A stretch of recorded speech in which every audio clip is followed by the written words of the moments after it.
Okay, hi ladies and gentlemen. Um, I'm recording this video to show you how to get a gem, cut it to the size you want, have it get conveyed back to you, and that's the gem you get. I tried to find that on YouTube and I seemingly couldn't find any videos that explained how to do that. So in this video, I will be explaining how to do that. To give you an example of how it works, I will take a diamond. Let's say it says I have 278 here. Let's just cut a 270 diamond.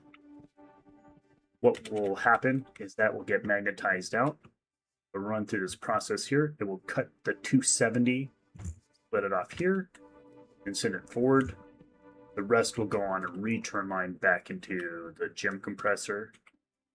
And since this is a 5, it'll be 275. I can stick this back into the system. And I got a 270 gem.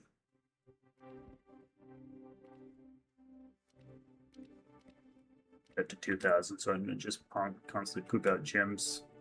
The value behind this is just so that I can have the gem I want at the convenience of pressing the button of the gem cut size I want. And that works for all of these. Even under the more intensive operations, something like this, for example, that one says, let's get a 2,500 gem. Since I only have a 2,000 weight here, and it's not 2,500 weight there, this would be a good example of showing you what will happen when it actually drops into the system to give you the gem size you want. And I'll explain how it works here in a second. There's a second delay on these magnets. It'll pull it out, drop it, cut it, send me what I want. The return will get sent back into the line, and the gem size I want gets sent to me. Now I can give you a good example of exactly how that works in a separate area. I set it up so it's not hard to see everything, and it's all a little bit more put together with the bare essentials. I'll go ahead and show you that real quick.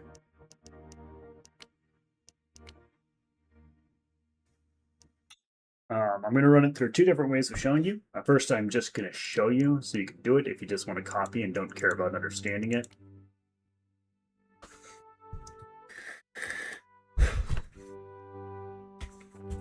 This was the original setup where I just spent lots of experimenting to get this set up. Originally, this was the spot where I went to get the functionality, and so I went through a lot of iterations to get this functional. All right, let me just break it down. So you have your keypad here. The keypad is where you enter the number. That number gets sent to the saw up here. It also goes to the equals or greater than sign that is set up on this logic weight detector that when it's met sends a signal. Don't worry about this so much.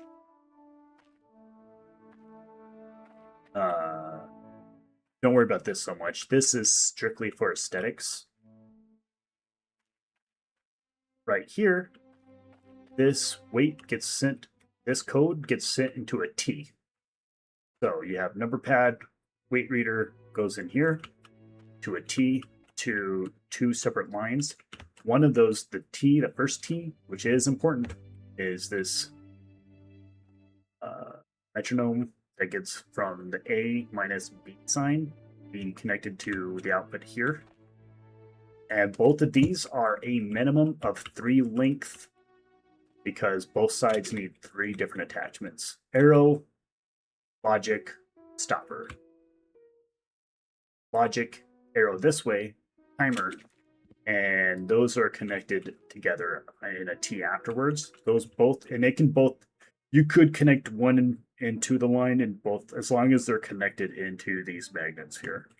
You follow this, you'll be totally fine. This is just as functional.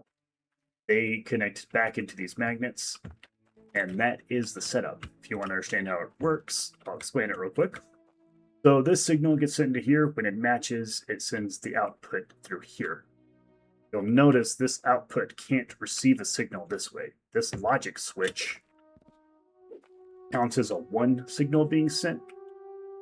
And since it can't go through this side of the T, it has to go through here. And that's important because this will continue to add 1, 1, 1, 1, and that's why it's connected to this subtraction, because it's constantly getting an output. This is important because otherwise these magnets stay on. And in order for me to have a functional system where I press in the number I want, and for the magnets when it matches that signal on the weight reader here, for the magnets to get activated at that point, but what's also important is that those magnets then shut off.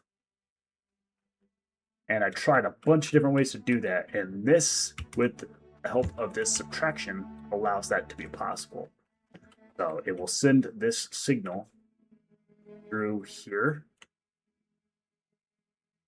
and this subtraction is fine. Even if it gets subtracted, it'll still send the signal through here on a delay, so that as magnets are falling, they still have the chance to fall in before the magnets get activated. It'll then activate. What'll then happen is this is every 1 second, it'll send a subtracted 1 logic through here. That will then re-shut off the magnets, allowing it to fall. And since this keeps it constantly subtracting, it won't continue to activate the magnets. So the only time it'll get activated is when it rematches the signal being input here. I hope that was simple enough to understand. If you have any questions, I'd love to answer it. Oh, so sorry, almost finished without explaining this part. This is a simple reset. Since these weight readers are janky, and that's putting it nicely, they are kind of crappy compared to the smelters. These code outputs are like great.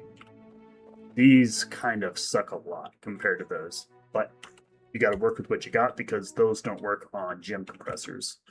So this is the output. It, however, needs to be reset. So this reset is actually kind of important. This is the most simple way really I can think of to do it is when the gem gets cut, there's inevitably going to be excess.